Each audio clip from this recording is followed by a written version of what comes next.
नमस्कार, मैं हूं doctor Sanjay Kumar, gastro care hospital Bhopal से। एक बहुत ही कॉमन समस्या के बारे में आज हम बात करने वाले हैं और वह मुंह के छाले। मुंह में छाले होना हम सब ने कभी ना कभी सभी ने महसूस किया है कि मुंह में कभी कभी छाले हो जाते हैं और कुछ लोगों को ये बहुत ही परेशान करते हैं। तो क्यों होते हैं मुंह के छाले? ज़्यादातर ऐसा माना जाता है कि पेट की खराबी से होते हैं। तो एक्चुअली फैक्ट ये है कि मुंह के छाले पेट की खराबी से ज़रूर होते हैं, पर ज़्यादातर केस में ऐसा नहीं होता। तो ज़्यादातर केसेस में क्या कारण होता है? ज़्यादातर केसेस में जो कारण है उसे कहते हैं हम aphthous ulcer. Recurrent aphthous ulcer होना, मुंह के अंदर छाले होना एक बहुत ही कॉमन बीमारी है। ये जगह बदल बदल के होते हैं, ऐसा नहीं कि एक ही जगह पे हो जाते हैं। कभी होंठ पे हो गए, होंठ के अंदरूनी भाग में, कभी जीभ पर, कभी गाल के अंदरूनी हिस्से में, ऐसे जगह बदल बदल के होते हैं और अक्सर ये हफ्ता या 10 दिन रहते हैं और ठीक हो जाते हैं। ज़्यादातर लोग कोई ना कोई दवा लेते ही हैं, बी कॉम्प्लेक्स की दवा ले लेते हैं, पर आप दवा नहीं भी लेते हैं तो भी ये 7, 8, 10 दिन में ठीक हो जाते हैं। एफ्थस अल्सर का जनरली नेचुरल हिस्ट्री ऐसा ही होता है। तो एफ्थस अल्सर क्यों होते हैं अगर पेट की खराबी से नहीं होते? जैसा मैंने कहा कि ज़्यादातर पेट की खराबी से नहीं होते। ये इनका क्लियर कट ओरिजिन तो अभी साइंस को नहीं पता है, पर ये मानते हैं कि ये अक्सर स्ट्रेस का इसमें बहुत बड़ा रोल होता है। जो मेंटल स्ट्रेस है उसके कारण कहीं ना कहीं इसका रिलेशन है। और मेंटल स्ट्रेस से प्रूफ ये है कि ज़्यादातर वो लोग जो किसी कठिन दौर से गुजर रहे हैं, बच्चों को अक्सर एग्ज़ाम के पहले, एग्ज़ाम के दौरान मुंह के छाले हो जाते हैं और जब वो स्ट्रेस फ्री हो जाते हैं तो छाले होना बंद हो जाते हैं।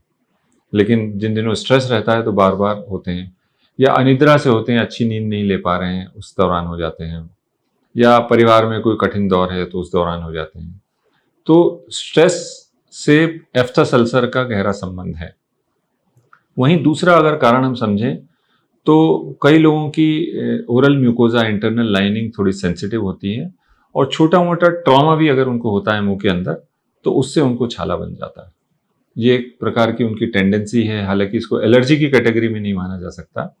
तो ऐसा अक्सर होता है जब खाना खाते समय कहीं दांतों के बीच में कोई इंटरनल लाइनिंग आ जाती है, कट जाता है, तो उस जगह एफ्थस अल्सर बन जाता है। कुछ लोगों को दांतों की बीमारियों से, जब दांत और टंग आपस में कहीं टकराते हैं, फ्रिक्शन होता है, तो उस जगह में छाले हो जाते हैं, एफ्थस अल्सर हो जाते हैं। तो ये सब कारण जन्म देते हैं एफ्थस अल्सर को। इसकी एक नेचुरल हिस्ट्री है। जिन लोगों को एफ्थस अल्सर होते हैं उनको अक्सर एडोलेसेंस में चालू हो जाते हैं, यानी उस उम्र में जो 12 से 20 साल की उम्र के बीच में स्टार्ट हो जाते हैं और कंटिन्यू करते हैं कई सालों तक और धीरे धीरे ठीक भी हो जाते हैं। तो वहीं एक दूसरा जो कारण है, जैसा हमने कहा कि सभी को अल्सर, एफ्थस अल्सर या स्ट्रेस के कारण होते हैं, ऐसा भी नहीं है। बहुत सी पेट की बीमारियां हैं जिनके कारण मुंह में छाले होते हैं। तो वो कौन सी बीमारियां हैं? तो सबसे पहले एक और कॉमन कारण की हम बात कर लेते हैं, वो होती है विटामिन B12 डेफिशिएंसी। तो हमारे देश में B12 विटामिन की डेफिशिएंसी बहुत कॉमन है, इसलिए क्योंकि ये ज़्यादातर हमारा देश एक वेजिटेरियन डाइट लेने वाला देश है और वेजिटेरियन डाइट में B12 की मात्रा हमेशा कम होती है या नगण्य होती है। तो जो लोग वेजिटेरियन हैं उनको हम एनकरेज करते हैं कि उनको दूध और दूध के प्रोडक्ट्स ज़रूर लेना चाहिए, क्योंकि उनके शरीर को नहीं तो B12 नहीं मिलता। B12 विटामिन सिर्फ नॉन वेजिटेरियन प्रोडक्ट्स में या अंडों में या मांस में होता है और शाकाहारी चीज़ों में ना के बराबर होता है। तो जो लोग वीगन हैं, वेजिटेरियन में तो थोड़ा बहुत फिर भी मिल जाता है क्योंकि वो लोग दूध की चीज़ें लेते हैं। तो जो वीगन है यानी दूध की चीज़ें भी नहीं लेते हैं, उनमें B12 हमेशा कम होता है।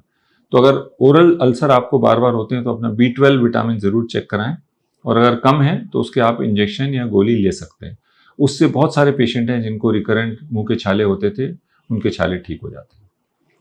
अब दूसरा सवाल आता है कि पेट की बीमारियां। तो जी हाँ, पेट की कई ऐसी बीमारियां होती हैं जिनमें मुंह में छाले होते हैं। जैसे एक बीमारी होती है जिसको कहते हैं IBD, inflammatory bowel disease, Crohn's disease या अल्सरेटिव कोलाइटिस, इनमें मुंह में छाले हो जाते हैं।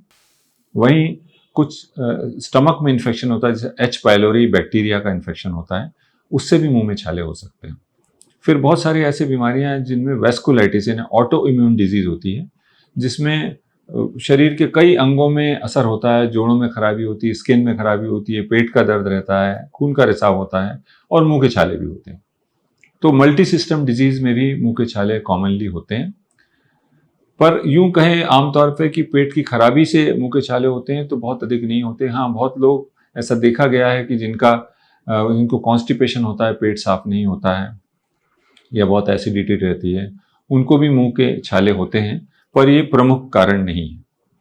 अब यहाँ एक बात और कर लेना ज़रूरी है कि अगर आपको मुंह में छाला जगह बदल बदल के होता है और 10-15 दिन में ठीक हो जाता है तो ये उतनी चिंता की बात नहीं है। हो सकता है B12 कम हो सकता है एफ्थस अल्सर हो सकता है पेट की खराबी हो। लेकिन अगर एक ही जगह छाला है और वो भर नहीं रहा, नॉन हीलिंग अल्सर है, तो ये चिंता का विषय है। और ये चिंता का विषय और भी हो सकता है अगर आप तंबाकू या स्मोकिंग लेते हैं, स्मोक करते हैं या तंबाकू खाते हैं, और या नहीं भी करते हैं पर एक छाला है जो एक ही जगह पे है और उसमें दर्द भी नहीं होता आपको, और धीरे धीरे इसका साइज बढ़ रहा है, ये पीला है या हो सकता है सेंटर में सफ़ेद हो या काला हो, तो ऐसा छाला एक चिंता का विषय होता है क्योंकि ये कैंसर का लक्षण भी हो सकता है। तो ऐसे छालों में हम अक्सर बायोप्सी लेते हैं और समझने की कोशिश करते हैं कि ये कैंसर है कि नहीं। तो कोई भी मुंह का छाला जो एक ही नियत स्थान पे है और 15 दिन हो चुके हैं और ये हील नहीं हुआ है, तो इसकी जांच जरूर कराएं, इसकी बायोप्सी होना चाहिए, ये कैंसर का संकेत हो सकता है। पर वहीं अगर आपको जगह जगह छाले होते हैं और भर जाते हैं तो ये शायद उतनी चिंता का विषय नहीं है, पर इसमें भी जांच की ज़रूरत है जो हमने डिस्कस किया है, और उसका भी प्रॉपर इलाज किया जा सकता है। मुंह के छाले एक बहुत परेशानी की वजह है, इसको अक्सर डेंटल कारणों से भी जोड़ा जाता है और बाकी सब तमाम कारण जो हमने अभी डिस्कस किए उनसे जोड़ा जाता है। इनका अच्छा इलाज उपलब्ध है, लेकिन जिनको एफ्थस अल्सर होते हैं, वो रिकरेंट अल्सर हैं, वो पर्सनैलिटी से जुड़े हैं और अक्सर इसमें बहुत अच्छा निराकरण करना मुश्किल होता है, लेकिन फिर भी दवाइयाँ देके पेशेंट को आराम पहुंचाया जा सकता है। तो ये जानकारी आपको पसंद आई हो तो हमारे चैनल को सब्सक्राइब करें, और अगर आपका कोई भी सवाल है तो कमेंट बॉक्स में डालें। नमस्कार।